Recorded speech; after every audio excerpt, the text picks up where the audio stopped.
صدائے جبریل بلند ہوئی، اللہ اکبر اللہ اکبر۔ خلیل اللہ نے سنا تو خلیل کی آواز آتی ہے لا الہ الا اللہ واللہ اکبر۔ جب اسماعیل علیہ السلام نے سنا تو ندائے اسماعیل بلند ہوتی ہے اللہ اکبر وللہ الحمد۔ یہ وہ تکبیرات ہیں جو مجھ کو بہت محبوب ہیں۔ آج ہم پڑھتے ہوئے شرماتے ہیں، یہ دیکھ رہا ہوں فرض نماز کے بعد پڑھی جاتی ہے نا، ہمیں شرم آتی ہے بلند آواز سے ہم پڑھیں۔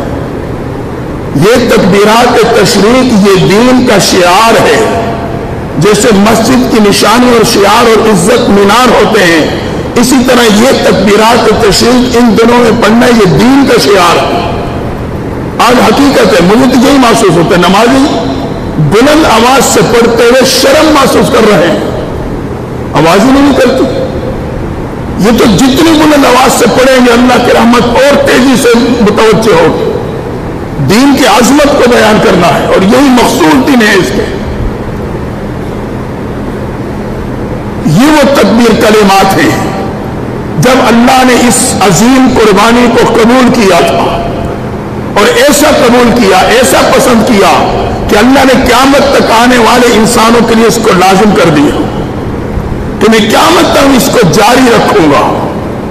پسند اتنا آیا یہ عمل۔ تو آج کا دن مسلمان اسی عمل کو ادا کرنے لگا ہے۔ تو پہلی چیز کرمنا بنی آدم، اللہ نے حضرت انسان کو اس انداز سے انسان کی جگہ پہ جانور کی قربانی کو قبول کر کے عزت دی۔ عزت دینے کے اور بھی بہت سی وجوہات ہیں۔ مثال کے طور پر الصورۃ الحسنہ، اللہ نے انسان کو تمام مخلوقات میں خوبصورت صورت دے کے عزت بخشی ہے۔ والعقل، عقل دے کے پوری کائنات میں عزت بخشی ہے۔ والنطق، قوت گویائی دے کے پوری مخلوق میں اللہ نے عزت بخشی ہے۔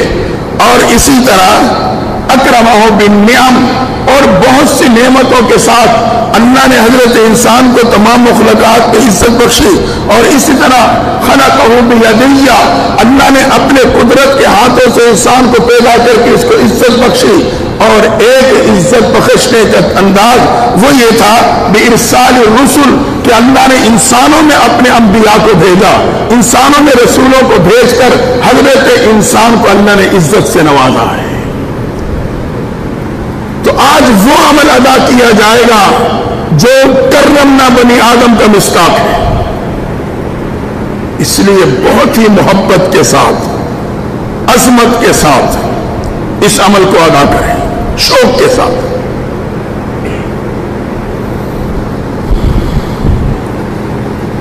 علماء نے لکھا ہے اللہ نے انسان کے سینے میں دھڑکتا ہوا دل رکھ کر، احساس والا دل، دوسرے کی ہمدردی اور خیر خواہی کا احساس والا دل رکھ کے اللہ نے اس بنیاد پہ بھی انسان کو عزت دی۔ کسی اور کے سینے میں ایسا دل نہیں جس میں ہمدردی اور خیر خواہی پیدا ہو جائے۔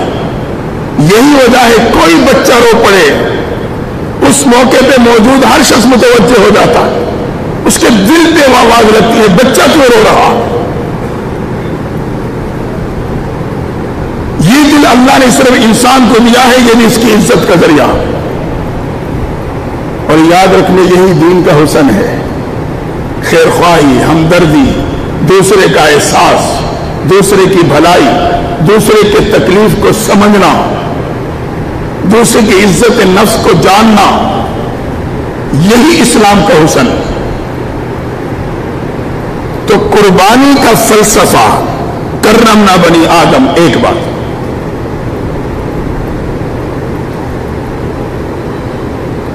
اور دوسری بات رضائے خداوندی کا حصول، یہ قربانی کا فلسفہ ہے۔ صرف یہ نہیں کہ ہم نے بس جانور ذبح کر لیا، بس جانور ذبح کرنا تھا، گوشت پکایا اور کھا لیا۔ اس کا فلسفہ یہ ہے انسان کی عزت کا اظہار، رضائے خداوندی کا حصول، کیونکہ حدیث میں آتا ہے کہ اس دن اللہ کو ابن آدم کا کوئی عمل جانور کے خون بہانے سے زیادہ پسند نہیں ہے. تمام اعمال سے زیادہ پسندیدہ عمل اس دن میں اللہ کے احراق کے دم ہے، جانور کا خون بہانا ہے، وہ کہ اس کے ذریعے سے اللہ تعالیٰ کی رضامندی و خوشنودی یہ بندہ حاصل کر لیتا. اور تیسرا فلسفہ قربانی کا، نیکیوں کا حصول. پیغمبر اسلام نے فرمایا، صحابہ نے سوال کیا ہمیں قربانی کے کیا ملے گا؟ آپ نے فرمایا کہ ہر بال کے بدلے میں ایک نیکی. فرمایا جو اون جو مینڈے پہ بھیڑ پہ جو اون سا ہوتا ہے اس کے بدلے کیا ملے گا؟ آپ نے فرمایا اون کے ہر بال کے بدلے میں بھی نیکی ملے گی. تو یہ نیکیاں کمانے کا سیزن ہے، موقع ہے، یہ اس کا فلسفہ ہے.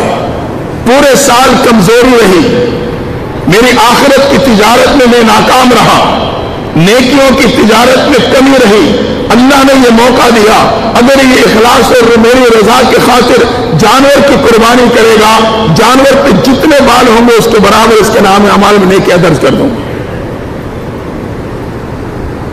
اور ایک فلسفہ نیکی قربانی کا، میزان میں وزن کا پیدا کرنا. حدیث میں آتا ہے قیامت کے دن قربانی والا جانور اپنی سینگوں، بالوں اور کھروں سمیت لایا جائے گا اور پھر اسے میزان میں تولا جائے گا. بہت بڑا عمل ہے.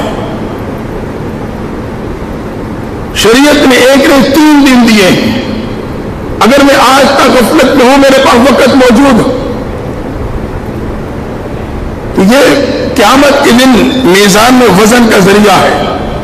اور ایک فلسفہ قربانی کا یہ ہے کہ پل صراط کو عبور کرنے کا سبب ہے. فرمایا یہ قربانی کا جانور مسلمان کو پل صراط عبور کرنے کا ذریعہ بن جائے گا. اور ایک فلسفہ اس کا گناہوں سے پاکی حاصل کرنا ہے.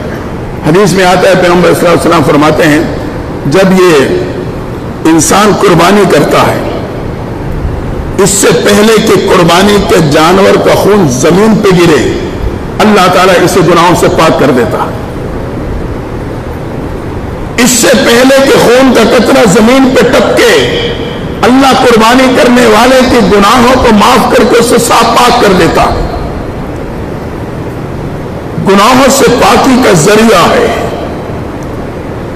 اور اسی طرح مساکین و غرباء کی ہمدردی کا سبب ہے. یہی وجہ ہے کہ شریعت نے کہا ہے کہ گوشت کے 3 حصے کرو، ایک حصہ مساکین و غرباء میں تقسیم کر دو، ان کے ساتھ ہمدردی کا اظہار. اور اس کے ساتھ ساتھ عزیز و اقارب کے ساتھ صلہ رحمی کا اظہار ہے. یہی وجہ ہے کہ شریعت کہتی ہے کہ 3 حصوں میں سے ایک حصہ اپنے عزیز و اقارب میں تقسیم کرو. اور مزید اگر دیکھا جائے تو اہل خانہ پہ فراوانی کا سبب ہے، ایک حصہ گھر والوں کے لیے رکھو، ان پہ بھی فراوانی کر دو گوشت. تو یہ قربانی میں اللہ نے بہت سے امور رکھے ہیں. اگر مزید پڑھ کے دیکھیں تو یوں لگتا ہے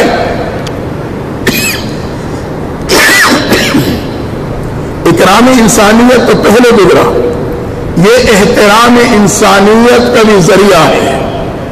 احترام انسانیت. یہی وجہ ہے کہ شریعت نے کہا کہ قربانی کا گوشت غیر مسلم کو بھی دے سکتے ہو، انسان ہے.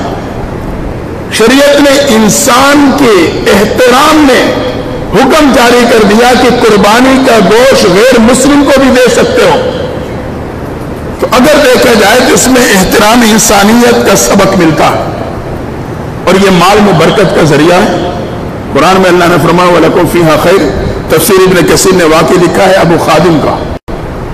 بزرگ تھے، وہ قرضہ لے کے قربانی کیا کرتے تھے، مالی اعتبار سے کمزور تھے.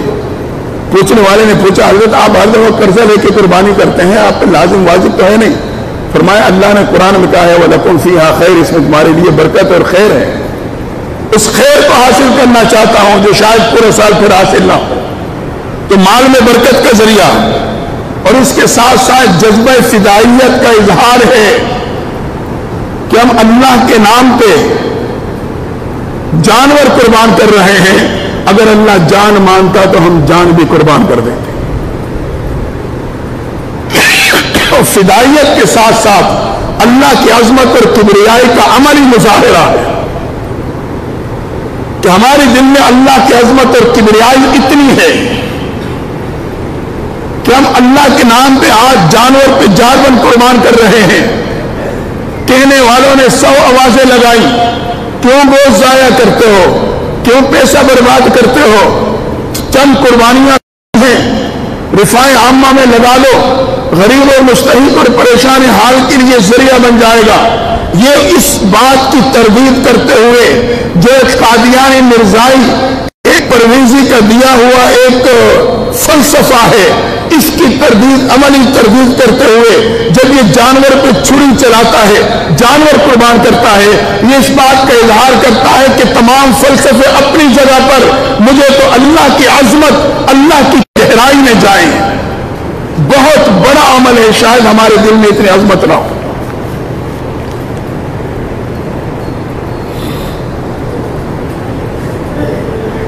لیکن ایک بات یاد رکھنا،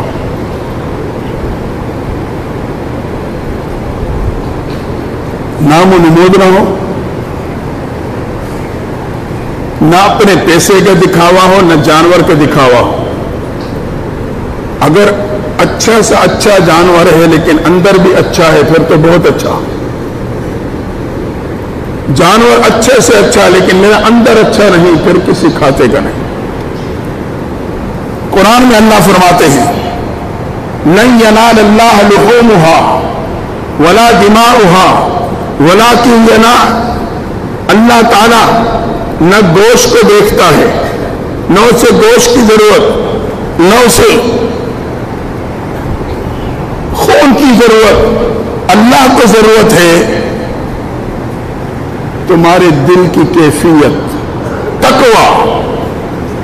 وَلَٰكِن يَنَالُهُ التَّقْوَىٰ، وہ نہ تمہارے جانور کو دیکھتا ہے، نہ تمہاری مال اور قیمت کو دیکھتا ہے، وہ تمہاری تقوی کو دیکھتا ہے. جانور اگرچہ کمزور ہے، شرائط پہ پورا ہے، آپ کی استطاعت اتنی تھی، لیکن آپ کے دل میں ایک جذبہ ہے، دل میں ایک جذبہ ہے، اللہ کی عظمت اور کبریائی ہے، خلیل اللہ کے اس عمل کو ادا کرنے کا شوق اور ولولہ ہے. اللہ تعالیٰ اس کیفیت کی بنیاد پر فیصلے کر دیتا ہے. اگر ظاہر بھی بہتر باطن بھی بہتر پھر تو نور نلانو. کم از کم قربانی کرنے سے پہلے نیتوں کو ٹٹول لیا کریں کہ اللہ میری نیت کو دیکھ رہا ہے. مخلوق تو میرے جانور کو دیکھتی ہے، میری ادا کردہ قیمت کو دیکھتی ہے، لیکن خالق نہ قیمت کو دیکھتا ہے نہ جانور کو دیکھتا ہے. خالق تو اپنے بندے کے اس اندر کی کیفیات کو دیکھتا ہے. تو ہم اللہ کی رضا کے لیے اخلاص کے ساتھ اس عمل کو ادا کریں. دیکھیں 2 قطرے اللہ کو بہت زیادہ محبوب ہیں. ایمان والوں کے تمام قطروں میں سے 2 قطرے، ایک ندامت کے آنسو کا قطرہ، ایک خون کا قطرہ. آج عید الاضحیٰ کے اس موقع پر مسلمان عیدگاہ میں اللہ کے سامنے جھک کر اپنے ندامت کے آنسو کا قطرہ بہائیں گے اور پھر اس کے بعد قربان گاہ کی طرف جا کے اللہ کی رضا پانے کے لیے خون کا قطرہ بہا کے رب کو منا لیں گے. یہ دین کی شان ہے. اللہ نے ایسے ایسے اعمال عطا فرمائے.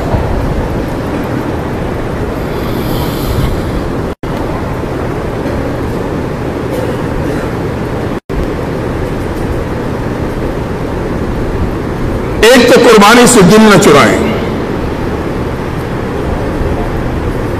اور قربانی کریں تو اسے پورے عظمت اور محبت کے ساتھ کریں، شوق کے ساتھ.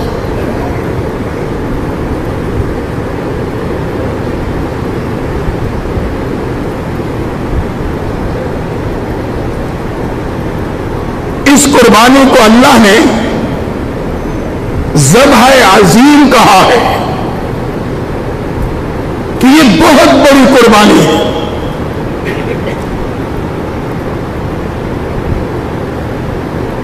ابراہیم علیہ السلام خواب دیکھنے کے بعد آئے, بیٹے کو لے کے چلے, قربانگاہ پہ پہنچے مینا میں. وادی محصر جب کراس کرتے ہیں نا, تھوڑا آگے جا کے مزدلفہ سے واپس جب آتے ہیں, وادی محصر کراس ہوتی ہے, مینا میں تھوڑا آگے جاتے ہیں تو آپ کے اس ہاتھ پہ سامنے پہاڑی پہ آپ کو سیمنٹ کی بنی ہوئی تختی نظر آئے گی, درمیان میں گول سوراخ. یہ وہ مقام ہے جہاں ابراہیم علیہ السلام نے اپنے بیٹے کی قربانی دی تھی. فرمایا بیٹا کوئی آخری چاہت, کہ ابا جان چند باتیں کہنا چاہتا ہوں. بیٹا کیا بات ہے؟ لٹانا تو اوندھے میں لٹانا. باپ اور بیٹے کی نگاہیں مل گئیں, کہیں محبت پدری غالب نہ آ جائے. چھری کو اچھی طرح تیل کر لینا, تاخیر نہ ہو جائے. ابا جان چھوٹا ہوں, 9 سال 7 سال کی عمر ہے, میرے ہاتھ پاؤں کو رسی سے باندھ لینا, ایسے نہ ہو کم سن ہونے کی وجہ سے ہاتھ پاؤں مار بیٹھوں اور اللہ کے حکم کی تعمیل میں تاخیر کا ذریعہ نہ بن جاؤں. اور آخری بات, ابا جان جب میں قربان ہو جاؤں میرے کپڑے خون سے لت پت ہوں گے, وہ لباس میرا اتار کے میرے ماں کو پہنچا دینا, کہہ دینا تیرا بیٹا رب کے حکم پہ قربان ہو گیا. تھوڑا سوچیں تو اس وقت کیا منظر ہوگا. آج حقیقت قربانی کرتے نہیں کرتے ہیں تو دل میں وہ عظمت نہیں, بس جلدی سے کسی طریقے سے تیار گوشت ملے فارغ ہو جائے. تنگ ہو رہے ہوتے ہیں, پریشان ہو رہے ہوتے ہیں, جہاں ہم نے کپڑے بدلنے ہیں, کوئی عید بھی منانی ہے. یہی تو عید ہے. عید کہتے ہیں خوشی کا دن, اور ایمان والے کے لیے خوشی کا موقع وہ ہوتا ہے جس موقع پہ رب اس سے خوش ہو جائے. رب کی خوشنودی حاصل ہو گئی تو یہ عید ہے. اگر اس سے محروم رہے تو میرے لیے عید نہیں.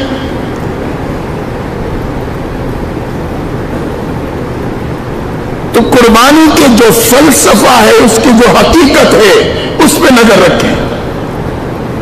اخلاص اور اللہ کی رضا کے لیے اس عمل کو ادا کریں, اس یقین کے ساتھ کہ بے جانور پہ چھری پھرے گی میرے گناہ معاف ہو جائیں گے, میرا رب میرے سے راضی ہو جائے گا. اور پھر اس پہ شکریہ ادا کریں اللہ کا, یا اللہ تیرا شکر, تو نے مجھے یہ عمل صحیح طریقے سے ادا کرنے کا موقع دیا. یقیناً اللہ تعالیٰ مجھے اور آپ کے انعامات سے نوازے گا. دعا ہے اللہ تعالیٰ ہم سب کی حاضری کو قبول فرمائے. ٹائم 7:30 کا ٹائم ہو چکا ہے. تمام حضرات طریقہ سیکھ لیں, پھر نیت صفیں بنا لیں. طریقہ خیر اکثر ساتھیوں کو اب آتا ہوگا. آسان سی ترتیب, 2 رکعتیں ادا کی جائیں گی. پہلی رکعت میں الحمد